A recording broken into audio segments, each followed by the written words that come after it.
Good morning, good evening, good afternoon, wherever you are. Welcome to Dreamy Dreamland with your Sensei Al Bob. That's me.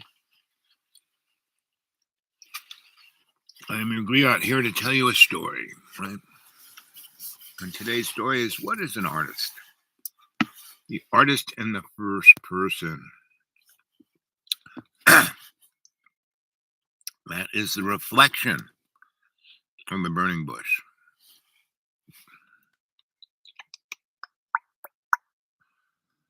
And that's not being self-conscious, that's being self-aware.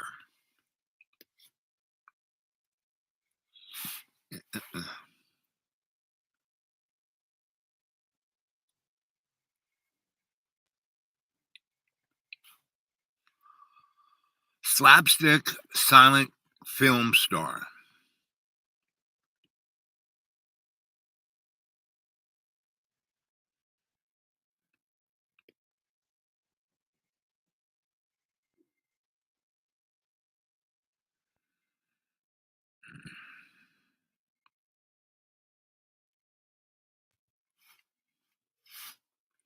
Slapstick film creator.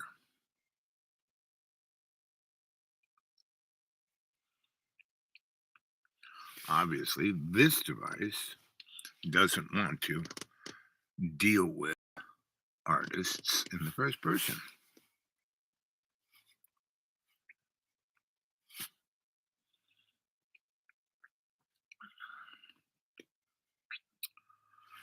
It can't even give me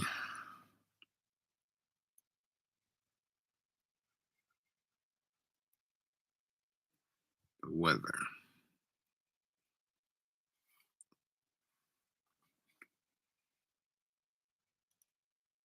Yeah. It's stuck in the past, reframing what it wants you to know. And that's kind of institutional knowledge, like America forgets what it was and tells you the grand story of the hero, right? The John Wayne character.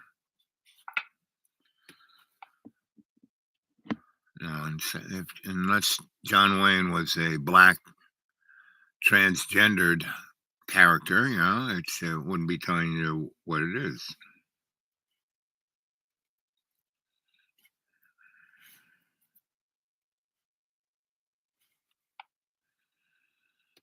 Mm-mm-mm.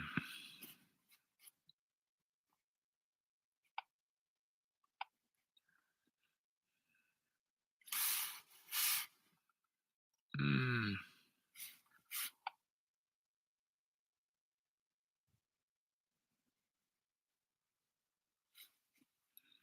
Mm.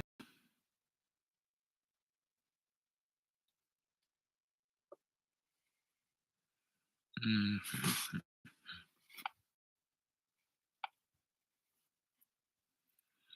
Mm.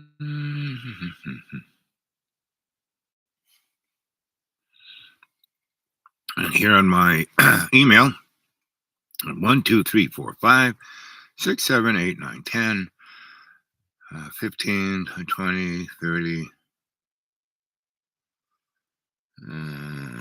There is no, it's all spam. There's no messages from you. Come on. I want to hear from you guys. That's the dudewake42 at Gmail, dudewake42 at Gmail, right?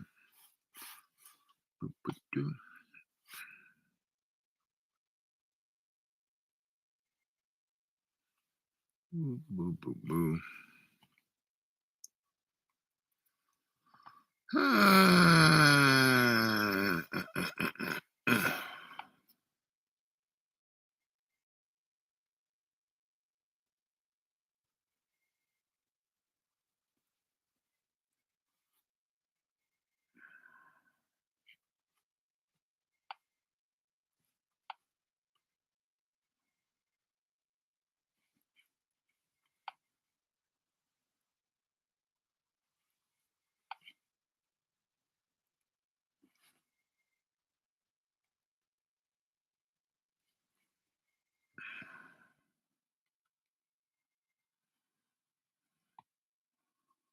1, 2, 3.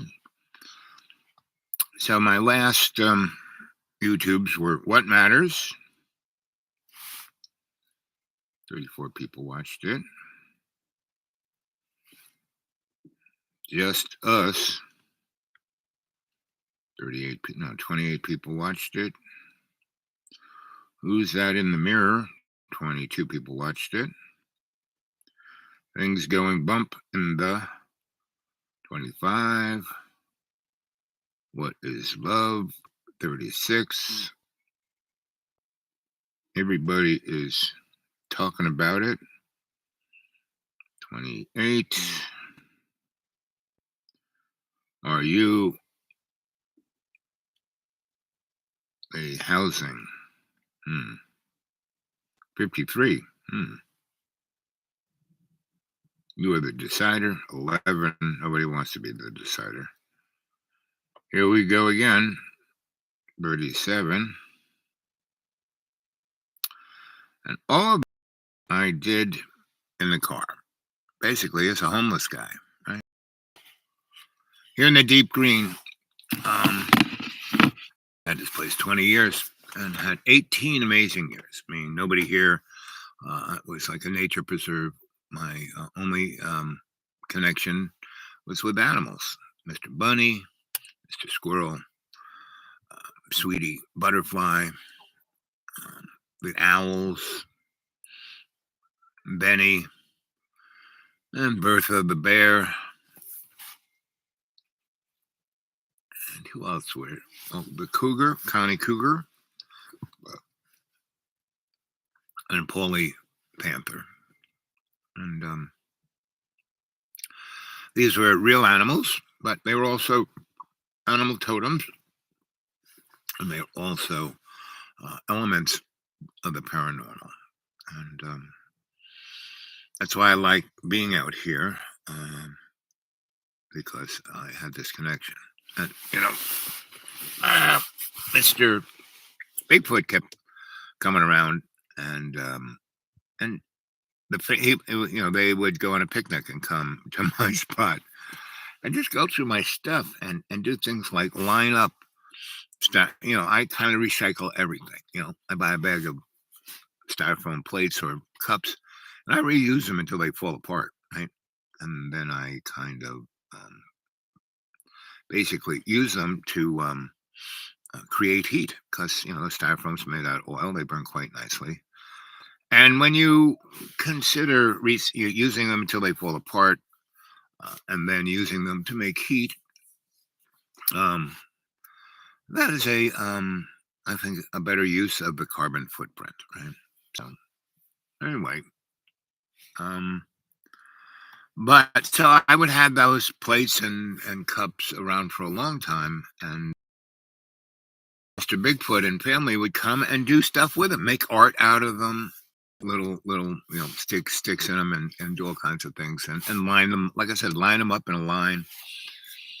And one day one evening, it was really windy, right? And when I came in the morning, I thought I'd find everything blown off. No, nothing was blown around, but all of my styrofoam stuff was all lined up on my deck, right? And you would think that windy night, that stuff would blow over, even if those guys stuck it in a single line, it would still blow all over the place. It didn't. And I meditated on it, and it was a representation of the artist in the first person, meaning the entity that did that. And the other thing they do that's really interesting, all the kind of paper that's plus napkins and paper towels that I use, and I kind of stick them in places. I reuse them over and over. Just because I dry my hands, I don't throw it away. I reuse that paper towel until it's mush, right? And when Bigfoot family comes to visit, they love rolling it up and making little things out of the rolled up paper. It's quite interesting. And next time I do it, I'll have to think about taking a picture of it. So anyway, so I have that. I'm surrounded by this artist in the first person motif. And there are these things called ley lines, which are the things that kind of, modern science doesn't even want to talk about, but they're there and they're very, you can measure them, you can plot them, you can see how they interact with the planet, and creates different motifs in our planet, to create life, and Gaia, Mother Earth, and our present culture is one of extraction, you know, taking, you know, not using. Like I get things and I use them continuously until they are no more, right? But extraction is when you rip something out of either someone's hand or someone's life, someone's culture, someone's land, oil, coal, minerals. And usually what happens, the corporate mentality goes in and rips it out of the hands of these people. So here I am living in this holler, Big Green. I am the Sawtooth Mountain accordion between the Appalachian and the what you call it, Blue Ridge, and the easterly corner of that is a place called Kingsport, which is a one of the largest chemical. It's people don't understand, but this whole area, like from Blacksburg to Oak Ridge, Tennessee, that was the and still is to a certain degree, the what people would think of the Silicon Valley today. Um, that's what was here, and because there were all these rare earth elements and things of larger amounts like natural gas and coal, right? And so that you know f- did the furnaces of industry, right? And so all of the motifs of using natural gas to make plastics, and natural gas is so prevalent in these in the Appalachian and the Sawtooth accordion here, that it is a byproduct of drilling, right? And so at a point, they'd have right at the wellhead, because it was so prevalent. It wasn't until they started to realize that, because initially when they were drilling for natural gas, because you could, like in West Virginia, you just stick a pipe, down 10 feet, boom, natural gas would come out. And so that's why before electricity, we had gas lights, because it was just so prevalent, right? And it was basically free. Today, natural gas is still, Exxon and BP and Shell, all those guys. Natural gas that they sell to us basically is they're not paying for it. I mean, it is so prevalent, so much there, that it's free until they deliver it to you, and then you have to pay for it, right? Even the infrastructure, it is so prevalent, so abundant, um, and they deliver it to you through pipelines and tanks. Even the cost of doing all that is free when amortized against what they're charging you, right? Same with electricity, right? They've had to make the electrical system more and more and more. And when it was first, invented by Tesla, it was unbelievably efficient, right? And they, like if you balance the load in your house, um, you know, um, you really don't use any electricity. So my electric bill is quite um, almost zero, right? Because I've balanced all my electric loads out, except when I use it to heat, and I have a 110 space heater, then it jacks my, but only by about, when it was really cold for December. Other people's electric bill went up like 200%. Mine went up 10%. I went from it cost just to have the electricity on $20, normally my electric bill is somewhere between $25 and $30, right? And this winter, Christmas time when it was 60 degrees below zero, my electric bill was only $45, where the other, my neighbor, his electric bill was $1,500. Just wow. So the artist in the first person is in balance with the environment around him, right? And a good example of that would be the cavemen, right? And their paintings on the wall, right? And that's kind of where Plato got his idea of the analogy of the cave. And what was interesting was when I never really saw a real life cave painting, right? Seeing photographs, but never experienced them in person, right? And basically, I went to Australia, and my wife and I, Donna Ann, I got a gig to be an anthropologist to the back in the early 60s. They found coal, uridium, number of rare earth elements in the Newfoundland, the Northern Territories of Australia, right, which are just desert. But when the white guy got there, they had like 40 feet of black topsoil. It was a garden. The whole of Australia was a garden. It was the garden of paradise, right? And what the English did, they brought over cows and goats and sheep. And they, especially the sheep and the goats, eat the grass right to the like roots. And Australia is this island, continent out there in the Pacific. So it's right. It's so big, weather hits it. So they get, it seems like it never rains there. It's like Southern California, but it was like you could measure it on your thing. They would have these wet seasons, right? And the rain would come through and make things grow, right? Because it had, the phylum was like 40 foot deep, right?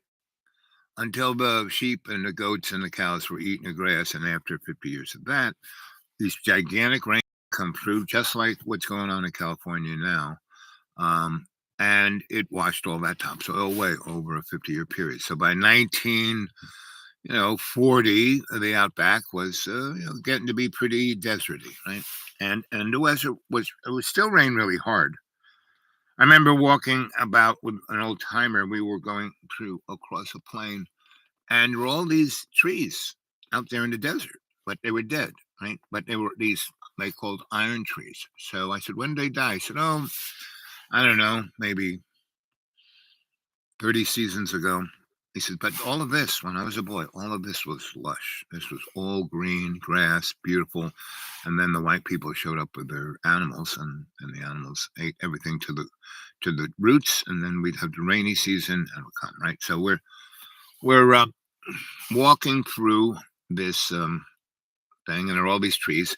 And we hit this place, and there are these cars up in the trees, about 40 feet up in the trees. These are big, tall trees, right? They're like gigantic oaks, but they're called iron trees. They're like, will never fall down. They're like made out of iron. I mean, they're not made out of iron, but they're like iron. They're like, if you took a chainsaw to it, it would just break your chainsaw up, right? So anyway, we walked through this place, and like 10 of these trees.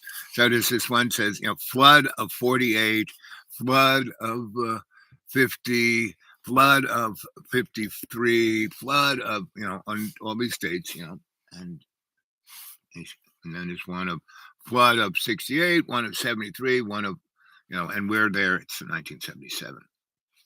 So going, wow. And so he explains to me that it seems like a desert, but, when he was a teenager, this was, he said, if they had planted crops here, it would have grown anything. You could have grown anything here. But what did they do? They put cows, goats, and sheep on it, and it destroyed it. Right? That was like an invasive species, right? And so we're walking along, and we're out in the middle of the desert, and it's crapping hot. My little thermos is kind of, getting empty. So he kind of goes, my and so yeah, we need water.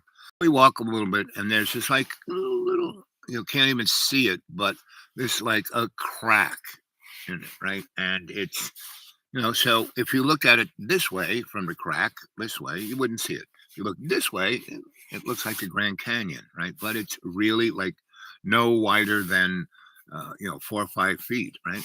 And so we go to this place where it's a gully kind of washout. We walk down into it, and we walk into this, right? And it's amazing because it's about 20 foot, and there's water there, right? And on either side, there is like beaches, right? And the sides are, because this ground is like now concrete. It's like sides. So it's the only thing that does this is the water rushing through, and there's so much water in the ground that it's there. And he said someday the white man will be smart enough to realize this water's here, and there won't be that much water.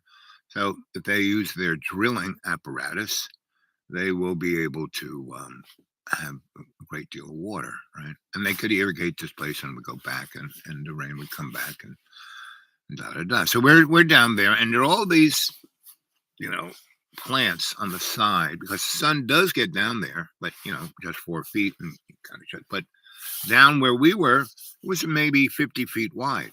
Up the top was about 4 feet, and then it kind of spread out like this, because when that water rushed down that thing, kind of just dug it out more, and made it wider. Right?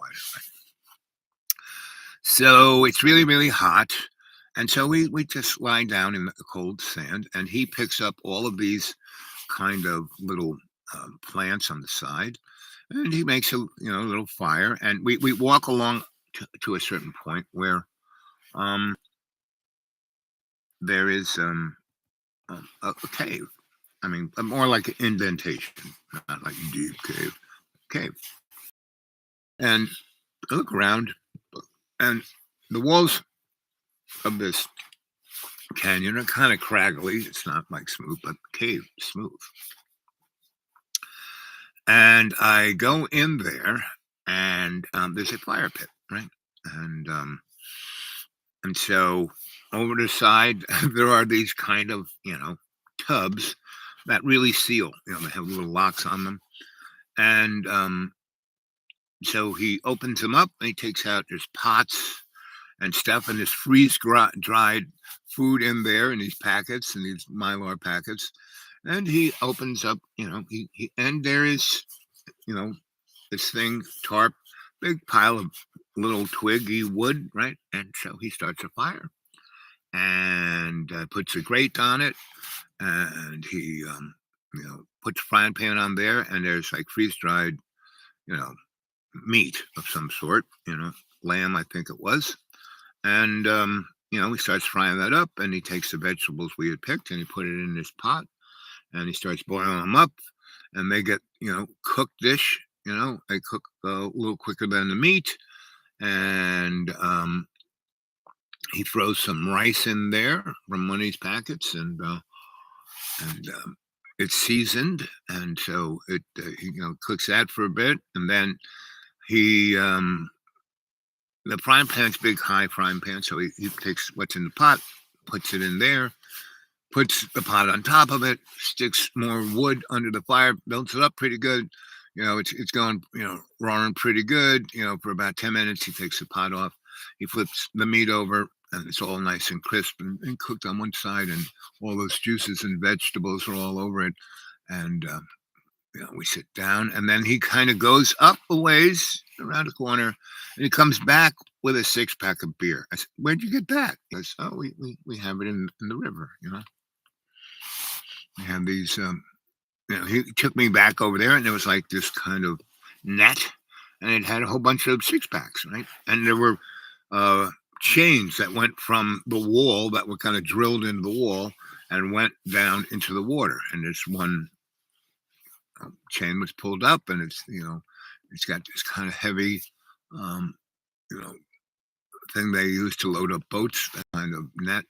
And anyway, a bunch of 6-packs in there. Okay. So he grabs another 6-pack, and we go back. We have our dinner, drinking beer a little bit. And he, for every he has about five, right? And so he gets into storytelling mode, and he starts telling me about this and that, and the different tribes and the different people, and how time doesn't exist, and that there are dimensional portals. And he said, so turn around. And I turn around, and the fire is going pretty good. And it's at the we've been in there maybe 2 or 3 hours, and it's at the height of like 3 o'clock. So you were out there, you're in a microwave oven. This night it was like better than air conditioning, right? We're lying in this cold sand, and he goes, turn around, look at that cave wall. And I didn't notice it at first, but we got this big fire going, and it's like jiggling, and there's a cave painting on it. And he goes, so you know, sit in front of that, and picture, get up. I walk with him. He puts me down right here. Just look straight at that cave painting, right?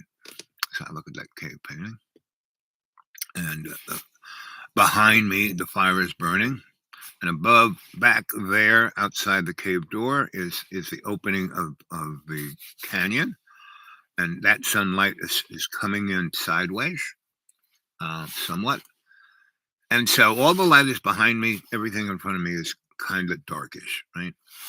And the sunlight, which isn't hitting it directly, but there's bounce light going there, and the fire, which is hitting it directly, but it's a pretty good.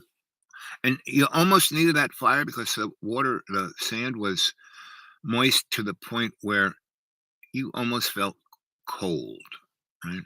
And so that it was a perfect mixture of temperature and light and everything. I'm looking at this wall, and I'm trying to realize, oh, there's a drawing on that, right? And then the drawing starts moving, and the drawing starts to look like a movie, right? And it looked like a black and white silent film.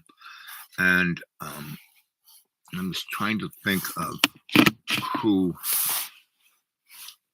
Let's see. Let's see what these guys say. Silent film, Buster Keaton.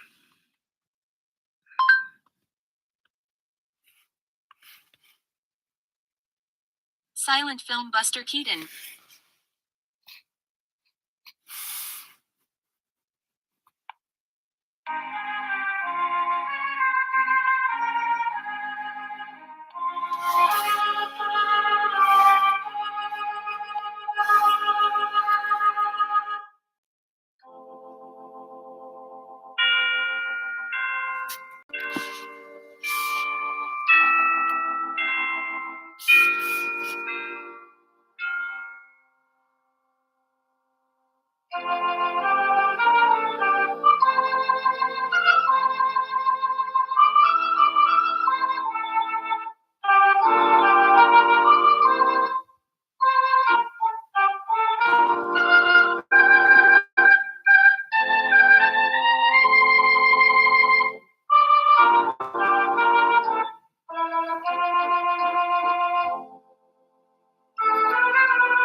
kind of what I was saying. Not this one, Buster Keaton particularly. And you should go check out Buster Keaton. Buster Keaton was a kid. When he was a kid, he was in vaudeville, and the scene was mom, dad, and Buster Keaton. And Buster Keaton was the cheeky monkey. The father was like trying to be the good father, but he always, Buster always got the best of his dad, and his dad would then beat him up like mercilessly, like throw him around, throw him through furniture, hit him on the side, just, and that was part of the thing. And people were like, but they were watching the father beating the child up, and the child deserved it because he was a cheeky monkey. But no child deserves that. But that was the show, and Buster Keaton, he started being in that show. His parents were vaudeville comedians, and then they came up with a skit because Buster was kind of a cheeky monkey as a little kid, and he was indestructible. I mean, they really beat the crap out of him, and he didn't end up in a hospital, right? So, and they became relatively pretty popular until the father, basically, the mom and dad always drank, but it got way to the point where it was like almost criminal because it was no longer a theatrical event. They were just taking it out on Buster. So Buster was pretty amazing. He left as a teenager, and he had his own little gig, and he met up with Fatty Arbuckle, who was at that time trying to be one of the famous silent film guys because he had a real descriptive face. And all the bad stuff we hear about Fatty really wasn't it. I mean, they were just trying to get rid of him. He was a really creative guy. He had his own production scene. He went into partnership with Buster, and Buster started making films. And Buster was a guy who loved amazing technology, right? And whatever cutting edge, he was on it, right? So he'd be on YouTube today. So he got into that, and he became wildly popular, right? And that movie, what you may not have gotten out of it. So Buster gets married to that girl. The guy, the picture you saw where he's like, that was the girl's old boyfriend, and he's jealous and upset. And and so he the kids have gotten, back in the day from the 1890s to the Depression, Sears, where you could buy anything, they were like the Amazon of the time. You could buy a house. It would come in as a kit, right? And all these boxes, and you'd have a crew, and they put it together. And they had some nice, I mean, you go around America, there are a lot of Sears houses at that time that are still around in there, and they were high level quality, but mass produced. So people, the average guy could have a nice house. So, like at the time, you could get a whole kit, 3-bedroom, big house, 3-bedroom house, 2 bathrooms, living room, kitchen, etc., even upstairs, at 800, $900, right? Which, in that time was maybe 800, $900 was like maybe 12 grand today. But still, buy a real nice house for 12 grand today. So anyway, and they were all different ones. I mean, you could buy one for $100. 8-9 was top of the line. So anyway, they get a house, and the guy who the jealous boyfriend goes and takes the instructions, and he, it says take box A and do this with it, right? He changes all the letters in the box, so they put the house together like so, and that's what that movie's about, right? And it's really bizarre, right? And there's another movie he does where he's a film guy showing the film, falls asleep, has a dream that he walks into the screen of the movie and then gets involved in the movie. And it's like a movie that is real popular now, later, tomorrow, forever, whatever that is. The two Chinese people are caught in time, and that's what it's like. So he's way ahead of his time. So there I am in this cave watching, this cave painting that looked just, it was like that, but because it showed ancient civilizations that were it was like beyond George Jetson, right? And H.G. Wells, one of his last books was, Tomorrow, what was it called?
And the YouTuber Grande used ChatGPT to generate lyrics answering the prompt, write an Eminem rap song about cats, with some stellar results.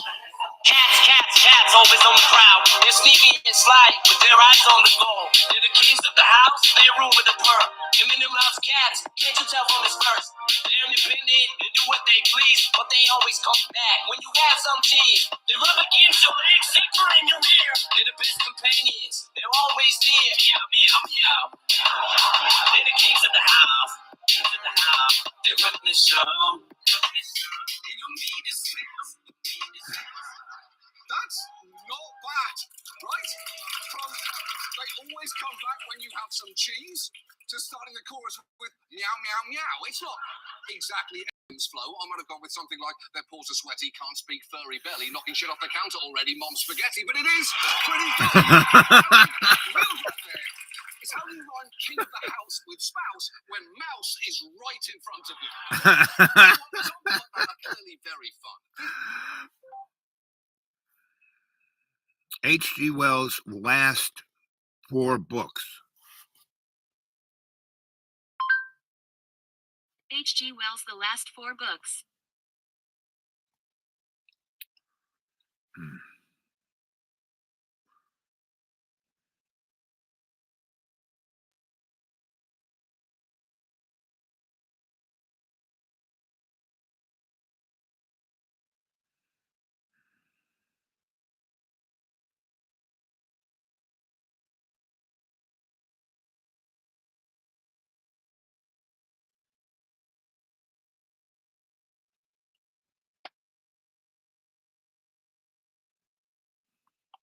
Hi everyone, Hurst the Bookchemist once again, and today I wanted to give you a brief overview of my favorite H.G. Wells novels. H.G. Wells is one of my favorite writers of all times, very much. He is definitely among fiction writers, among my favorite British writers, and he is one of those guys I was obsessed with when I started to get more heavily into literature when in my first, second year.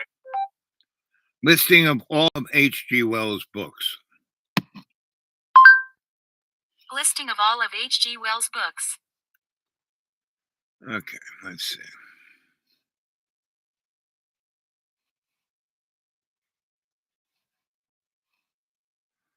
Now she wrote a book, History of the World. Most well read. More people read that book in that 10 years than read the Bible, right?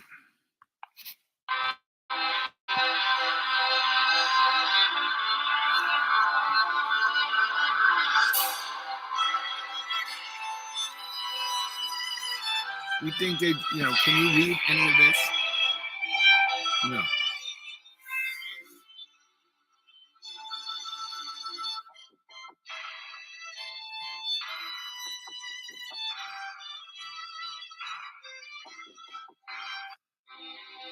So, and that is the problem of Google and social media and all of the above. Is that you can never get the information you want. You get the information they give you, right? So I think the last book that was also made, Oh, the world of tomorrow. Let's see.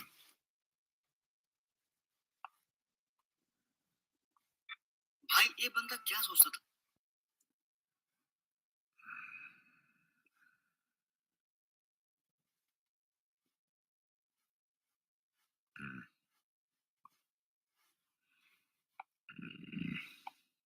भाई ये बंदा क्या सोचता If I had my glasses, I could read this. 5 books.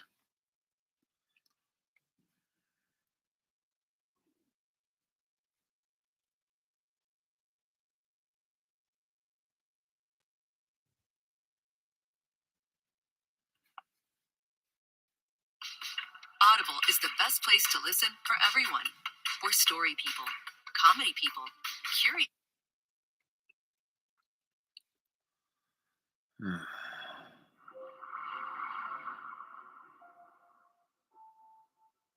Just tell me the books. Don't show me the box.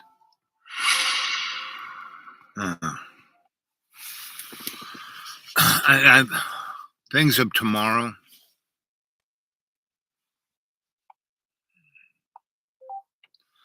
H.G. Wells' book, A History of the World. H.G. Wells' book.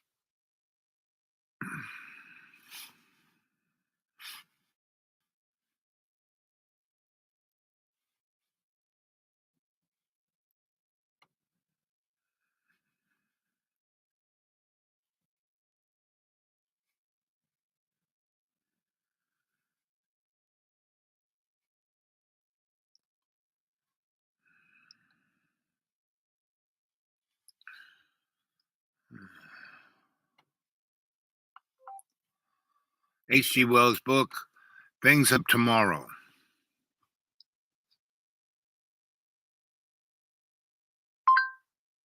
H.G. Wells' book Things Have Tomorrow.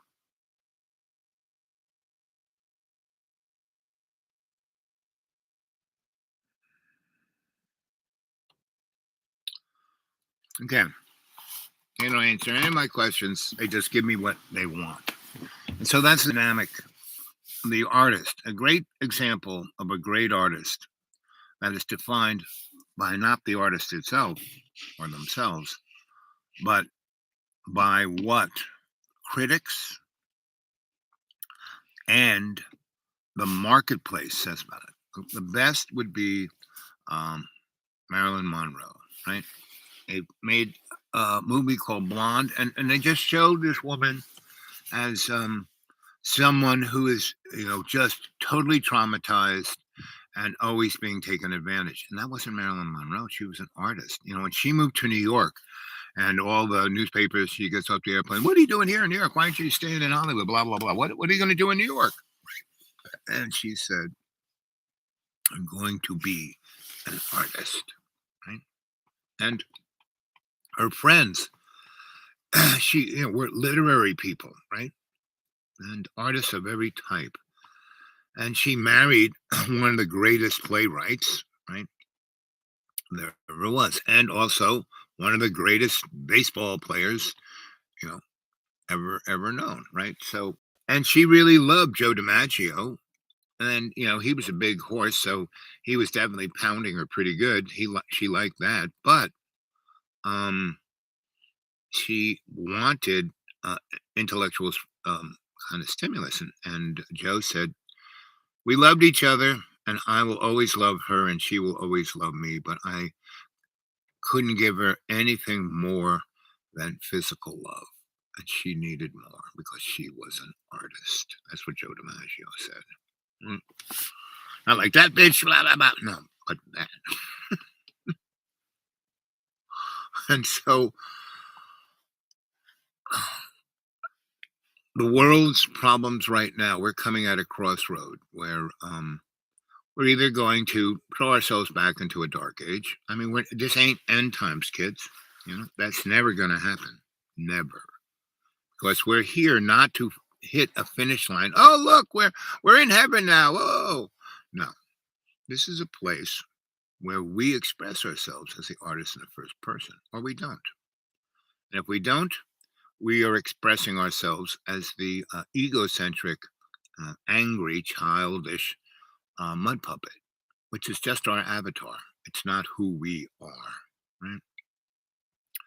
So there I was in this cave, and I'm watching this, cave painting turn into a film, and it shows pretty much the next 100 years of humanity. It shows the last billion years of humanity, and that's when I realized. And it flipped by, and it stopped, and you'd see something, and it flit, stop, flit, stop, flit, stop, flip, stop.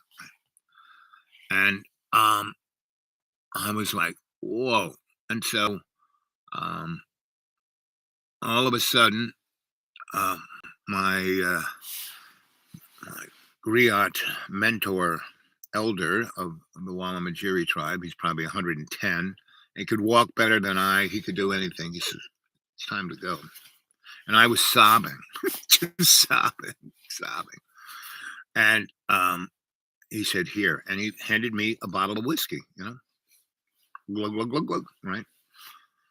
Ugh, right? And they said, here, chew this and put it down. And yeah, I felt like tobacco, but it wasn't tobacco. It was another herb.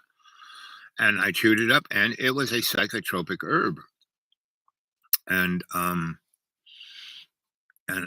he just got up, and he sat down in front of the fire behind me, and then a screen just expanded all the way around me, and I was in a heavenly space, and this heavenly creature came and said, you're doing great.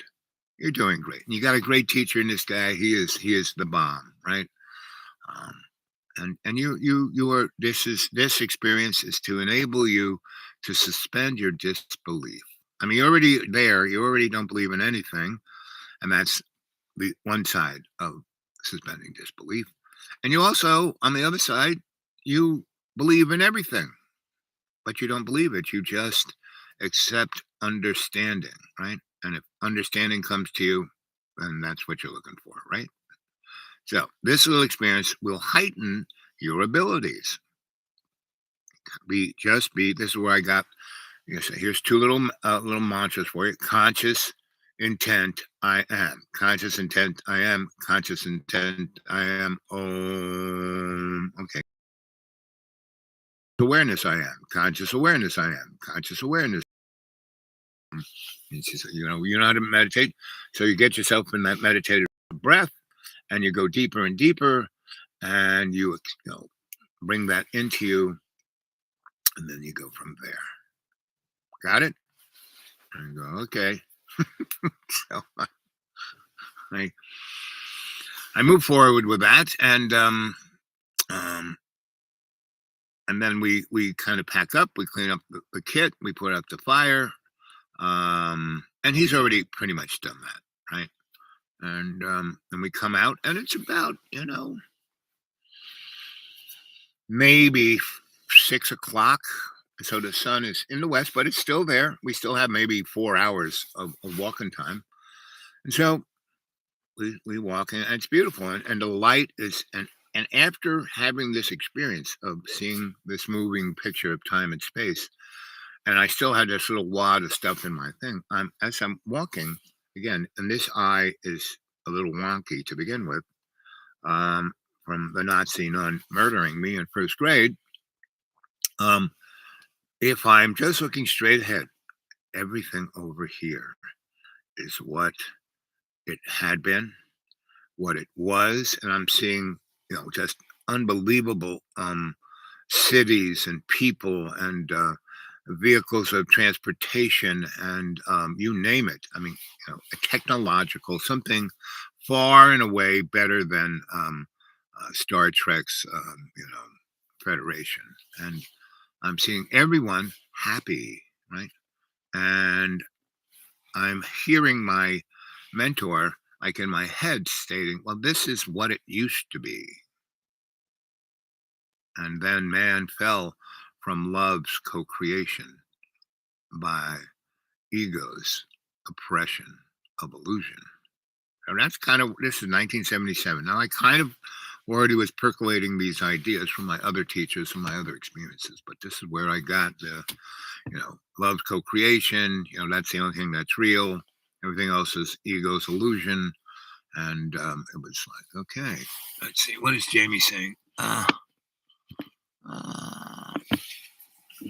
Where's my glasses? When I don't need them, I'll just turn stuff over and it'll be like 15 pairs of glasses because I buy a bunch so I can have them when I need them. Then when I need them, I look around. So here's something I was looking for this morning, a can opener, but no, it's here. Why is it here and not in the kitchen? Oh, look at this, see? This is what I love about manifesting what you need. Of course, these are the crappiest, dirtiest things I have, but it's still worth. Is it things to come? Yep, things to come. Thank you, Jason. Right? The Shape of Things to Come. Yep. Have you seen that movie? I think I found the book you're talking about. Yep. And the other book is, the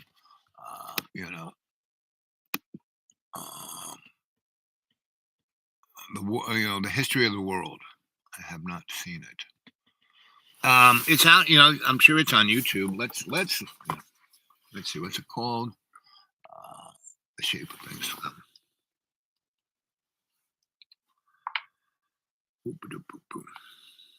YouTube, H.G. Wells, Things, Shape of Things to Come. YouTube H.G. Wells Things, Shape of Things to Come.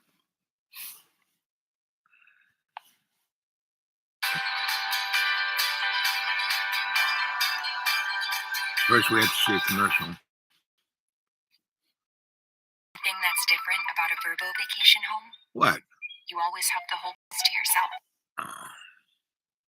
Well, my vacation home, I had it to myself for 18 years, and it only cost me $106 a year.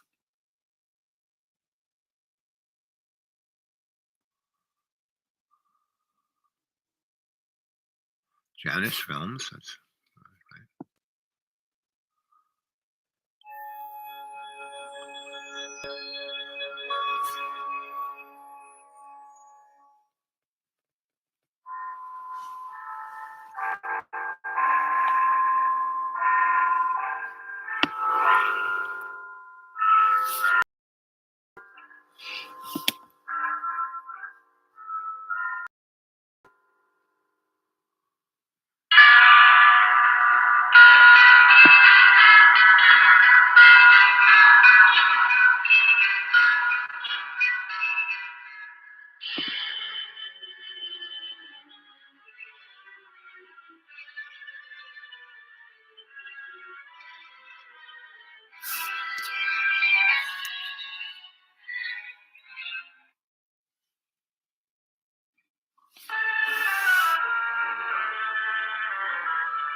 Decent good road towards Ben. Real old-fashioned Christmas this year. Fresh little snow with a nip in the air, eh? What is that? Sounded like a gun. Guns here. Merry Christmas, Canal. Here's to another good year for all of us. Another year of recovery, eh? What is Searchlight doing now? Yes. Well, it must be anti-aircraft maneuvers. Maneuvers at Christmas? No. Listen, guns again.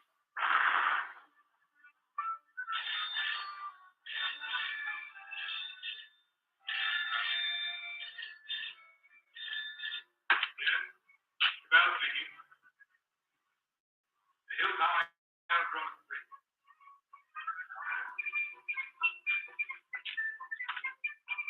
Mobilization. Oh, God.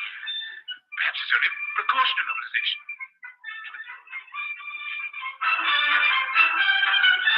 The unknown aircraft passed over Sea Beach and dropped bombs within a few hundred yards of the waterworks. They then turned seaward again. By this time, they've been picked up with the searchlights of the battleship Dinosaur. Before they could mount out of range, she had opened upon them with an anti-aircraft gun. Unfortunately, without result. Of course, everyone has said this time they'll start without any declaration of Oh, war. listen. We do not yet know the nationality of these aircraft, though of course they can be looked out of their place of origin. But before all things, it is necessary for the country to keep calm.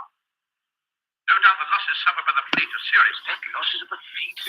And it is imperative that the whole nation should at once stand to arms. Orders for a general mobilization have been issued, and the precautionary civilian organization against gas will at once go into operation. Our instructions have just come to hand. We shall cut off for 5 minutes and read you the general instructions. Please call in all your friends. Call in everyone you can. You've got your stimulant, Fosworthy. Something great has got you. War has come.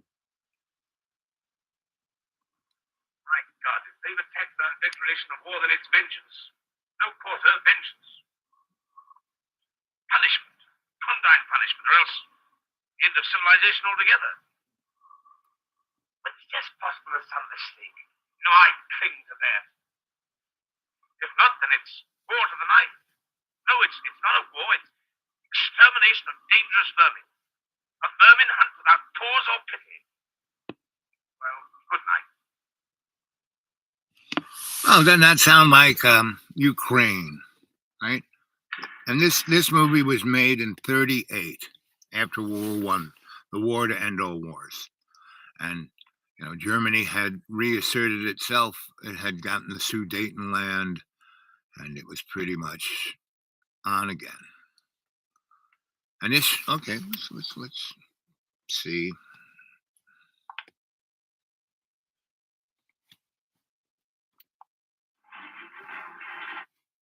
We go up.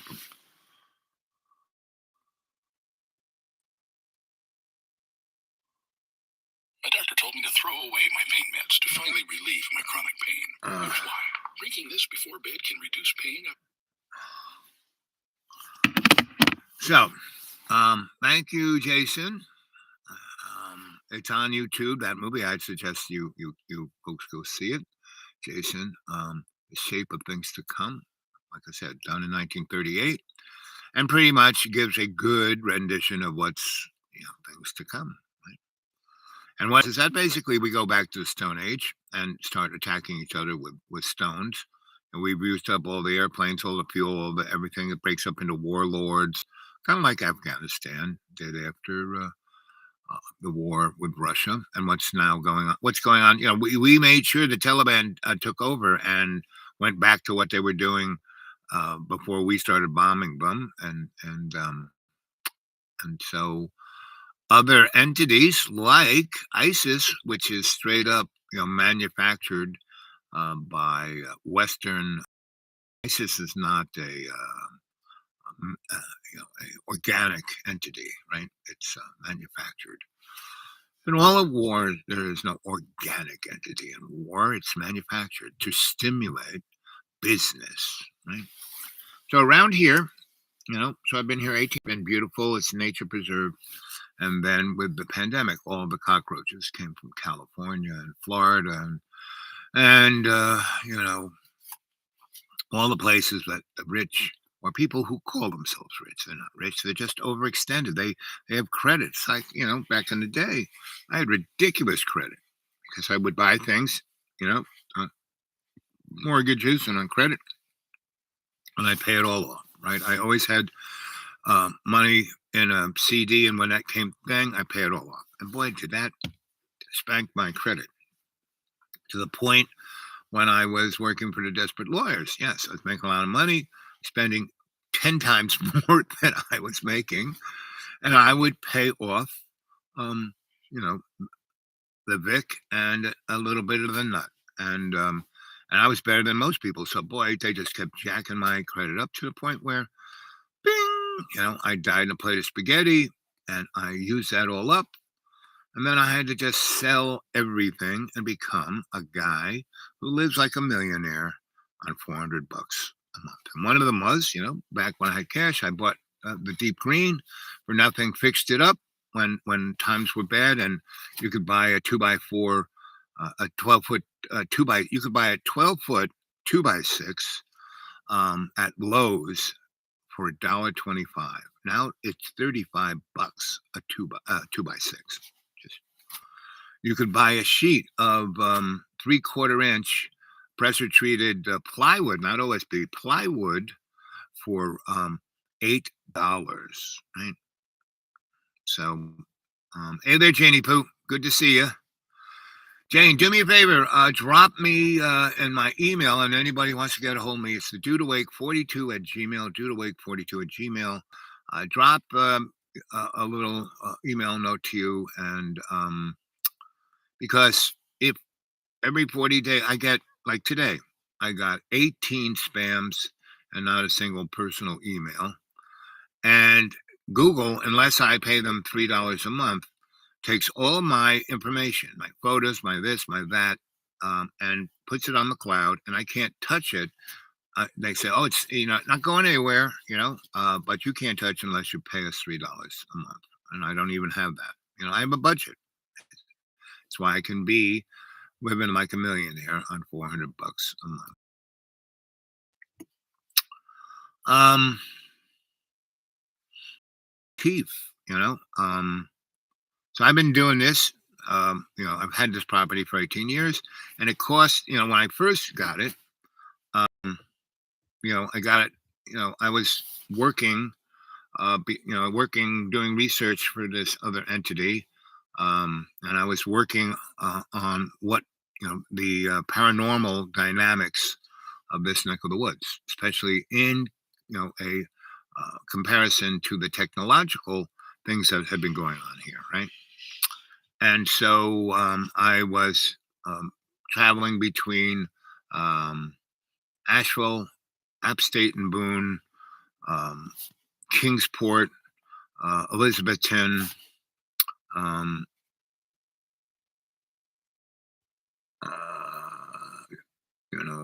whatchamacallit, Johnson City, that other place starts with a J, and down to Oak Ridge, right?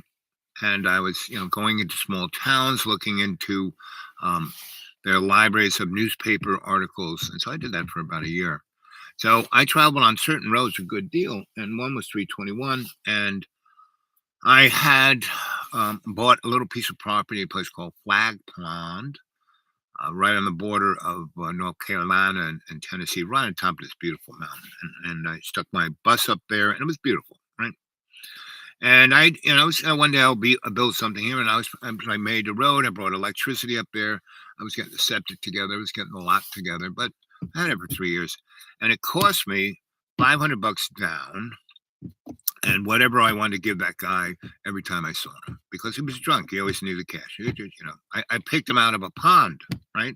He drove, he had such a drunk. I took his license away, so he was driving down to the store to get booze on his lawnmower, and he drove it into the pond, and I kind of plucked him out of the water. I was driving by looking at the properties, and I said, this guy, oh, we should go grab him. And I get him, I take him back to his home and dry him off, and he goes, what are you doing here? I said, I'm just looking for a property. He said, oh, I got one for you. Anyway, and I left there because they're in this other town, Irwin. Like if we put a protractor in Oak Ridge and do a 400-mile circle, all these little towns had laboratories and facilities, manufacturing facilities for the Manhattan Project. And you have to understand why it's called Manhattan Project was that there was a number of offices in Manhattan that did basically Tesla science, right? He turned, why Brookhaven National Laboratory is in Eastern Long Island is because of Nikola Tesla. He had turned everything in Eastern Long Island to a science fair, right? He had Wardenclyffe's, his demonstration model of zero-point energy and transmission of electricity and data digitally in 1890 anywhere in the world. And J.P. Morgan said, well, that's nice, but we're not doing that. Because that would have brought a whole new era.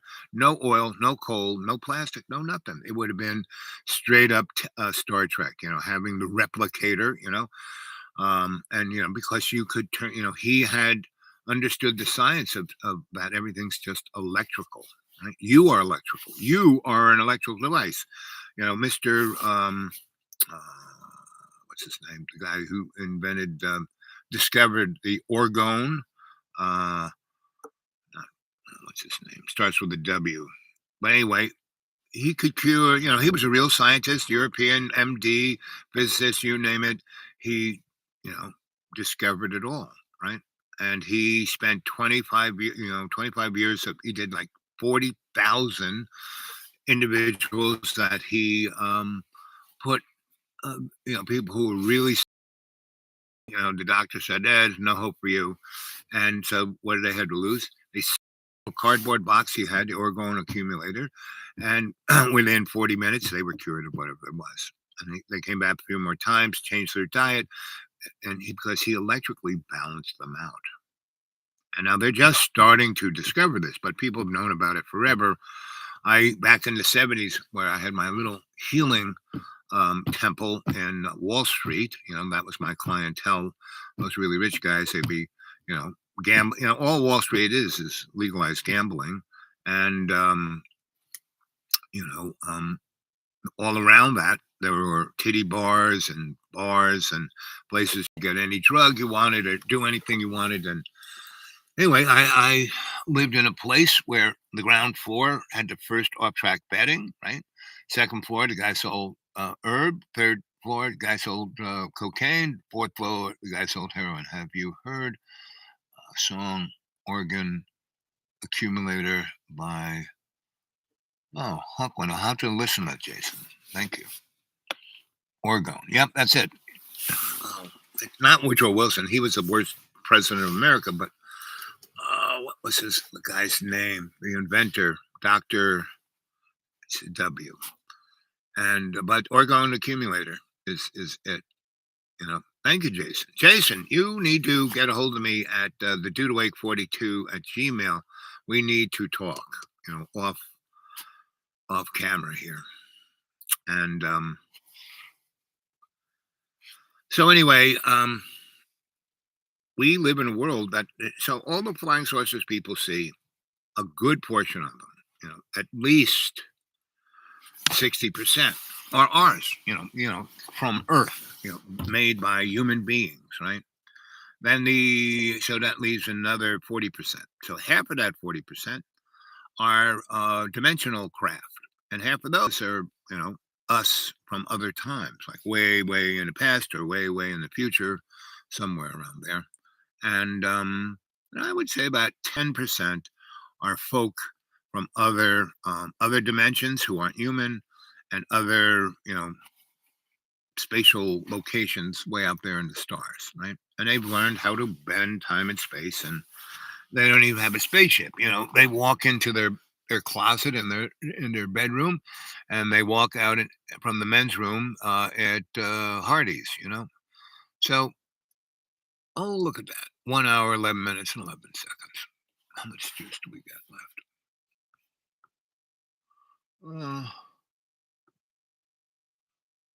Okay. So, I think I'm going to drive over to Thailand, bending time and space, and get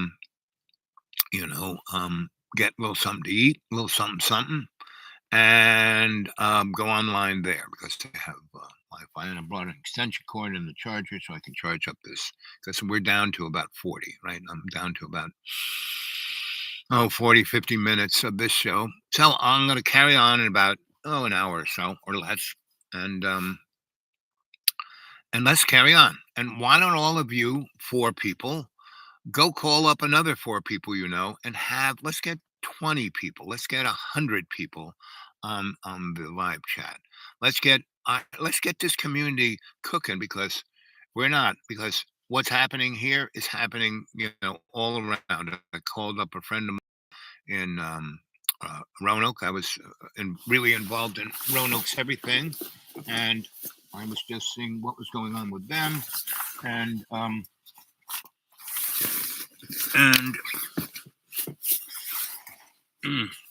maybe I'm not going to go anywhere because I can't unless I find my wallet, I'm not going nowhere. So anyway. So that's the storyline. So I'm going to bop off here. And I'll talk to you later. Okay.